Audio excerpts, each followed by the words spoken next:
Je vous emmène maintenant à la découverte d'une discipline très prisée en Corée du Sud où elle est née. Il s'agit du drone soccer, traduisez du football drone.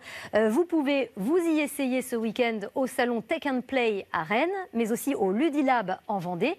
Et c'est justement là que nous avons envoyé nos reporters, Adrianos et Guillaume Delalande, qui ont testé pour nous. Regardez.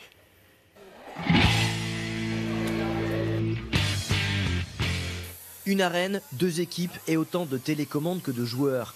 Une partie de drone soccer demande une certaine habileté. Des défenseurs, un goal, un seul attaquant par équipe. Le but ? Il faut juste aller passer dans l'anneau là-bas.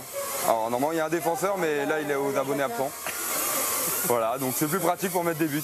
Autonomie des drones oblige, les manches ne durent pas plus de 3 minutes. Un rythme rapide qui pousse au contact.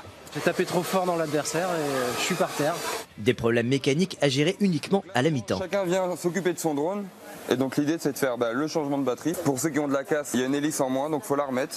Sport d'équipe, de stratégie, de pilotage et donc aussi sport mécanique. Un drone professionnel coûte entre 3 et 500 €, sans compter les pièces de rechange. Vraiment pas facile. Ok, ça y est. Non mais il faut capter le truc en fait. Gauche, c'est le vertical vers le haut, vers le bas. Et la direction, eh ben, c'est sur l'autre côté. Donc il faut avoir une petite manipulation des 2 pouces. Voilà. Et je me fais attaquer par mon propre drone. Et voilà. Voilà. Allez, on y va. Par là. Allez, allez, allez, allez. Et donc là c'est le but. Plus qu'un loisir, le drone soccer va devenir une compétition.